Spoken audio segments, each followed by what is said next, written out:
This is EK tutorial. So జావాలో most important features of Java అని discuss చేద్దాం. So discuss చేసే ముందు అందరికీ రిక్వెస్ట్ చేసేది ఏంటంటే ఫస్ట్ ఛానల్ని సబ్స్క్రైబ్ చేయండి. చాలామంది సబ్స్క్రైబ్ చేయకుండానే వ్యూస్ వస్తున్నాయి. సో ప్లీజ్ సబ్స్క్రైబ్ చేయండి. సబ్స్క్రైబ్ చేస్తే మీకు ఇలాంటి ఇంపార్టెంట్ క్వశ్చన్స్ ఇంకా చాలా వస్తాయి. Thank you. సో ఇప్పుడు చూద్దాం. So what is features of Java? జావాకి కొన్ని ఫ్యూచర్స్ ఉన్నాయన్నమాట. సో దానివల్లనే మనం జావాని తీసుకున్నాం. యాక్చువల్గా మనకు ముందు సి లాంగ్వేజ్, C++, పైథాన్ ఇలాంటివి చాలా ఉండేది. కానీ జావాలో కొన్ని ఫ్యూచర్స్ ఉండడం వల్ల అవి సి లాంగ్వేజ్లో వాటిలో లేకపోవడం వల్ల ఈ ఫ్యూచర్స్ ఉన్న జావాని మనం యూస్ చేస్తున్నాం అనమాట. సో ఇప్పుడు ఈ జావాకున్న ఫ్యూచర్స్ ఏంటో చూద్దాం. So first one is abstraction. So abstraction first definition చూద్దాం. Abstraction is hiding the internal details and showing only essential functionality. In the abstraction concept, we do not show the actual implementation to the user. Instead, we provide only essential things. అంటే abstraction అంటే ఏంటి? మనకి ఏవైతే internet details ఉంటాయో అవన్నీ hide చేస్తాం.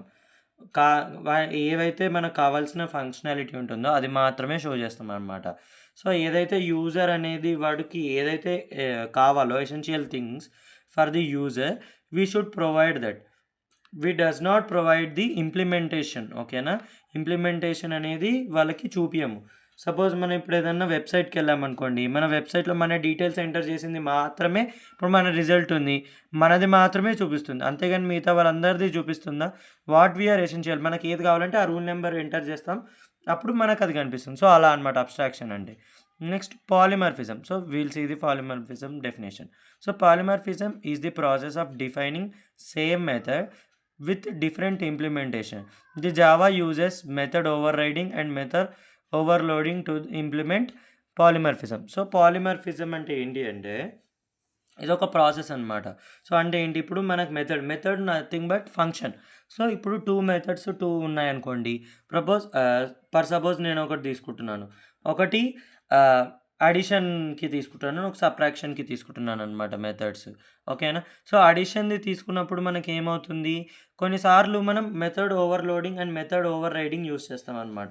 So ఎలా అంటే ఇప్పుడు ఒకటే మెథడ్ని డిఫరెంట్గా చేస్తానమాట. ఇప్పుడు పైన నేను డిఫైన్ చేసినప్పుడు ఒక మెథడ్ ఓవర్ రైడింగ్ అంటే మెథడ్ ఏంది అంటే, సపోజ్ నేను ఇక్కడ తీసుకున్నప్పుడు వేరే వాల్యూస్ తీసుకుంటాను, కింద ఇంకో వేరే వాల్యూస్ తీసుకుంటాను అనమాట. సో అలా తీసుకోవడం కానీ, లేదా ఇంకొకటి ఇది వచ్చే ముందు ఇది ఇంప్లిమెంట్ అవ్వాలి, ఒక మెథడ్ ఇంప్లిమెంట్ అవ్వాలని పెట్టుకోవడం కానీ మెథడ్ ఓవర్ రైడింగ్ అంటాం అనమాట. మెథడ్ ఏ కంటే ముందు మెథడ్ బి అనేది ఇంప్లిమెంట్ అవ్వాలి అని.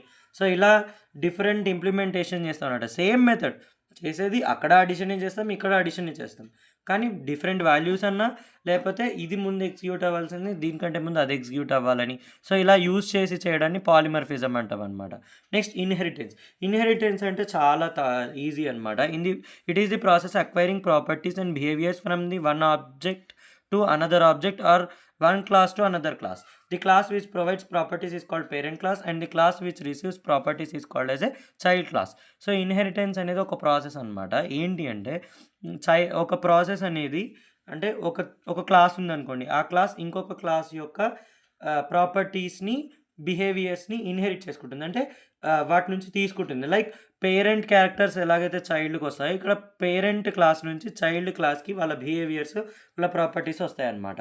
సో ఏవైతే బిహేవియర్స్ని ప్రొవైడ్ చేస్తుందో దాన్ని పేరెంట్ క్లాస్ అంటాం. ఏదైతే బిహేవియర్స్ని రిసీవ్ చేసుకుంటుందో ప్రాపర్టీస్ని, దాన్ని మనం చైల్డ్ క్లాస్ అంటాం. ఓకేనా? So this about the third future inheritance. We'll go to the next future encapsulation. So encapsulation, మీకు క్యాప్సూల్ తెలుసు కదా. సో సేమ్ అలాగే అనమాట ఎన్క్యాప్సులేషన్ అంటే కూడా. Encapsulation is the process of combining data and code ఇంటే సింగిల్ యూనిట్ ఇన్ OOP, అంటే object oriented programming. Every object is associated with its data and code. Data define variables and code defines method. So మీరు ఇక్కడ చిన్నగా నేను ఒక diagram వేసాను కదా, ఇది గుర్తుపెట్టుకున్నా చాలు. ఇది ఒక ఎన్క్యాప్సులేషన్ అంటే ఒక process of combining the data and code into a single unit. ఒక సింగిల్ యూనిట్గా దీన్ని కంబైన్ చేసాం, డాటాని కోడ్ని. ఓకేనా? సో ఇక్కడ మన ఆబ్జెక్ట్ ఓరియంటెడ్ దాంట్లో ఏంటి, ఒక ఆబ్జెక్ట్ అనేది డాటాతోని కోడ్తోని అసోసియేట్ అయ్యి ఉంటుంది.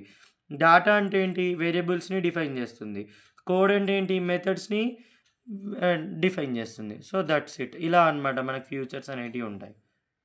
సో, ఇలాంటివి ఇంకా టాపిక్స్ రావాలి అంటే మీరు ఛానల్‌కి సబ్స్క్రైబ్ చేయాలి. This is EK tutorial. Thank you.